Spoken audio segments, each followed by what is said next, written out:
What's up? Welcome to this season of Winging It, a series produced by The Moment and powered by Wingstop Canada, filled with juicy questions, talented people, and flavorful wings. I'm your host, Bianca Thompson, and today I'm joined by the beautiful TÖME. TÖME is a Nigerian, French-Canadian singer-songwriter who has cemented herself as an innovative force, breathing new life into the Afro-Fusion genre. Period. I love that. Thank you. How are you feeling today? I'm feeling good. How are you? I'm good. I'm excited to get into these questions. Yes, ma'am. Let's do it. So a little bit more about TÖME. Hailing from Montreal, but raised in Toronto, TÖME has established herself as an influential female artist, with achievements such as winning the 2021 Juno Award for Reggae Recording of the Year, sharing stages alongside Burna Boy and Wizkid, and collaborating with talents like Sean Kingston. TÖME has showcased her incredible work ethic and ability to make waves in the industry. When you think of a powerful presence, remember TÖME's name. I appreciate that. Thank you, girl. Oh, girl. So I know that you've released a few singles since then, but I really want to touch on your last project, Prelude. Yeah. So with tracks like Yearning, Belong, and Honest, it seems to, I don't know, to me it seems to carry themes of like letting go, self-discovery, embracing self-worth. Yeah. What did writing this project mean for you at that stage of your life? Truth of the matter is like I had lost my father in January 2023. Sorry to hear that. And thank you. And he was my manager up until that point. So it kind of changed everything for me in terms of what my direction in music is going to be from here on out. And like just the overall influence of what it is that I'm going to do now. Because in a sense, it was like, this was my dream. This is what I want. But at the same time, like my dad was such a fueling force and knew the business and knew the industry so well. So it was really like both of our minds together to bring my career to life. So now it's all on me. And it really shifted how I have to see myself and how I carry myself from here on out. What is my solo message? So I think, like Prelude was, I called it Prelude because it really was a reintroduction of where I'm gonna take my musical career. And it's kind of like, Prelude is literally the introduction to an orchestra. So I just found that this was sort of the way for me to title the reintroduction to my musical orchestra from here on out. And so, like songs like Honest, Belong, it's just the truth of where I was at and what I think about the industry and what I've been through and where I feel I might belong. Yeah, I feel like when I was listening to that project and also just a lot of your other singles, there's a level of rawness and there's a level of like vulnerability when it comes to your sound, your lyrics. Yet at the same time, you manage to also maintain such confidence and power. Thank you. How do you channel this? Like, how do you maintain both? Girl, I don't know. I have no idea. I have no idea. I'll be honest with you.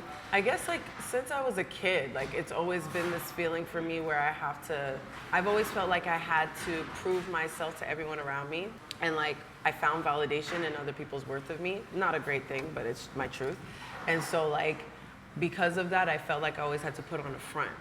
And like being confident was the front for people to know like, oh yeah, she is cool. And so in a sense, I know that I am confident in person, but I genuinely believe that like it was more so a confidence that I found through other people than through myself. Right. So I'm really building that internal confidence that no matter what, no matter who's around, like I know I'm good. Because that's still something I'm building. It's not really in me. So yeah, I think it's interesting. Maybe it's the actor in me. I just put a mask on. Yeah, girl. I mean, fake it till you make it. Right, they say so for a reason. That's exactly. Well, it's funny that you talk about, kind of struggling with, self-worth and self-confidence and finding that in other people. Yeah. Because you give off such a strong female presence. When I listen to your music, like, it's very much divine femininity. It's very much ethereal grace. Yes. Things like that. That's the energy that it gives off. Thank you. And at the same time, it's like you're not afraid to shake the room. Do you know what I mean? Like, you're not afraid to push those boundaries. Yeah. And like break those doors down if you need 100%. to. Yeah. So for you as an artist, like what does evolution look like for TÖME? I think there's a lot. I love how you mentioned like shake the room, because I do feel like there's a lot of shake that needs to be happening in the industry. So I think for myself, like I don't, music and acting are like very much like the passions, but like they're very much the vessel. So I don't plan to serve forever. Like I'm of service, you know, to the industry and even where I'm at. So I don't plan to stay here. So I guess the evolution for me would be able to take what I am and the passion of what I am and create an actual brand outside of me that now helps those on the rise. So like I definitely don't plan to be this forever, but I know that it's what's meant for me to make an impact for those coming up. It's a process. In the future. Yeah. Growing pains. Hello. Definitely growing. We're here.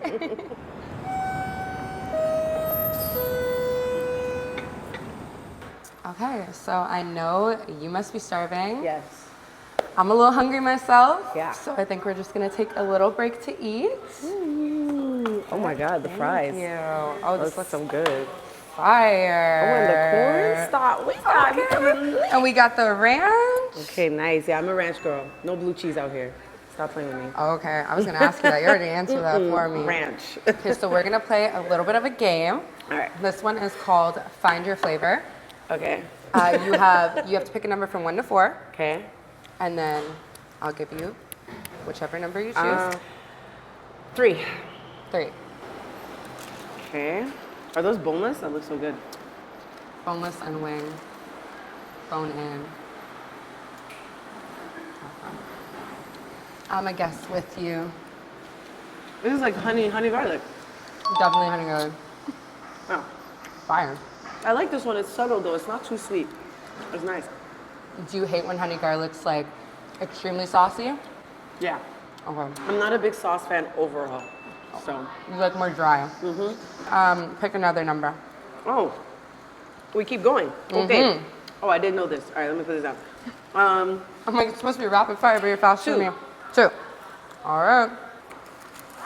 This is like some hot stuff. I'll trade with you. Is this the boneless? I'm gonna do the boneless this I'm gonna time. try boneless. Yeah. Oh boy, this is messy. Mm-hmm. It's hot. It's buffalo. It's buffalo, and it's hot. This is buffalo. Not buffalo. It's not buffalo. Try again. It's very buffalo-y. Okay. It's hot. Something hot. It's hot. Atomic. Atomic hot. Okay. Well, there you go. Close enough. I like. All right, next one. I'm sad. I want to finish. I'm gonna have more bite. Okay. This is already looking like Cajun spice to me, or a lemon pepper. Oh, lemon pepper. Hands down. I was like, damn, I was gonna guess that you already beat me. We love a good lemon pepper. This is actually really good lemon pepper. Would you say? Lie? This is. I taste the lemon on this. Okay. So I think what? There's only 4 left. I think there's 4. Yeah. So let's do 4. This is 4. Thank you.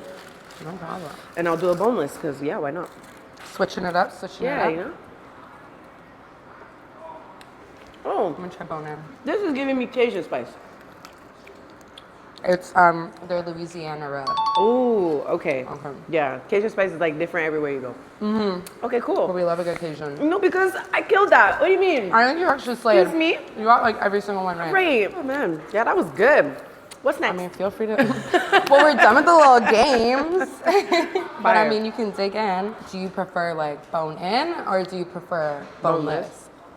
What's easier? A bone-in wing is always juicier. But if I don't want to get too messy, a boneless is less messy. Keep it cute. Yeah. You got to keep it cute. Right. Oh, should we try the corn? Oh, the corn looks good.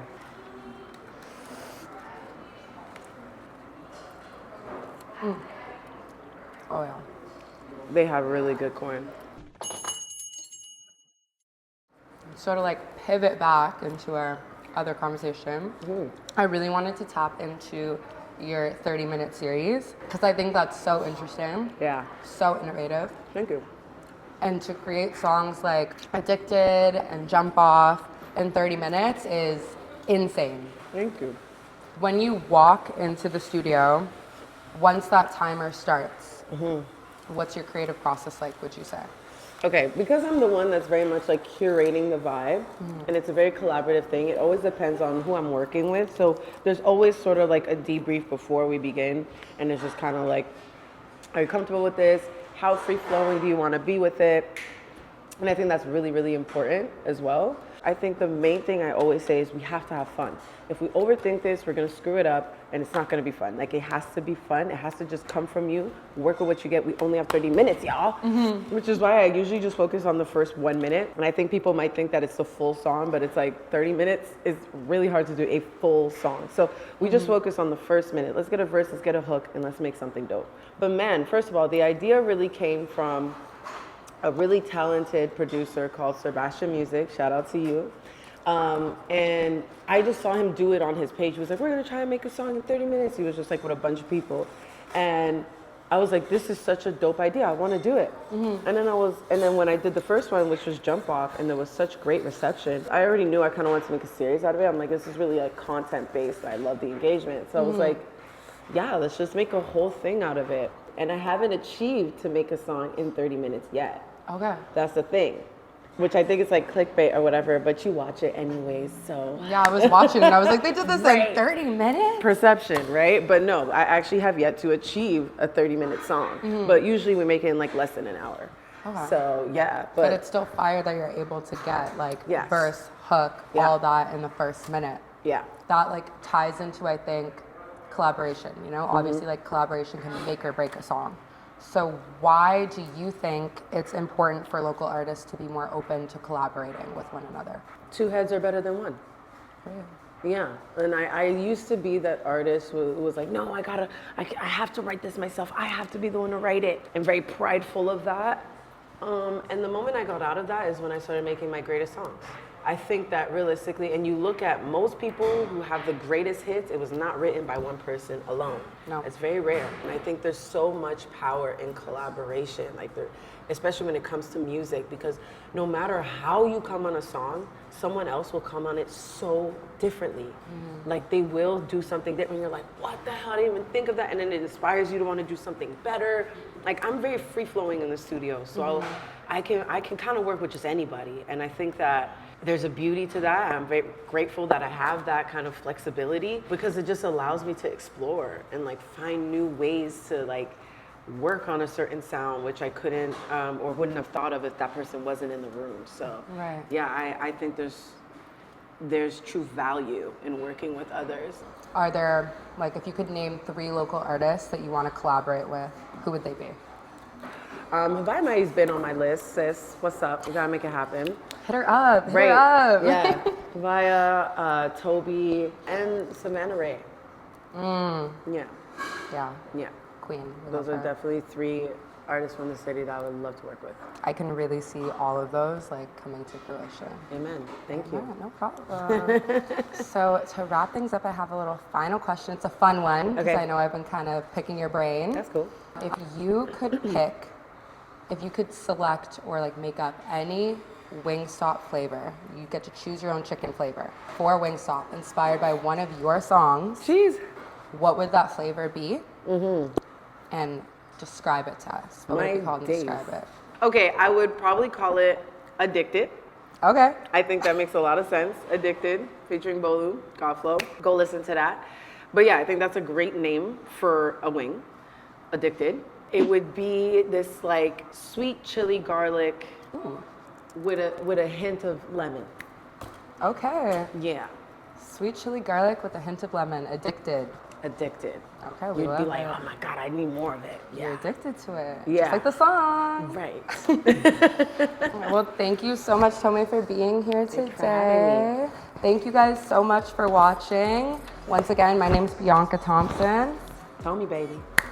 And we are here with the Winging It series, powered by Wingstop Canada and produced by The Moment. Make sure to follow me on Instagram at Bianca Jada. You can follow TÖME on Instagram. TÖME official on everything. Yeah. And then make sure to also follow at Wingstop Canada and at The Moment Net with a 3. Thanks so much. Peace. What's poppin', y'all? It's your girl TÖME, baby, and I kept it fly on Wingin' It.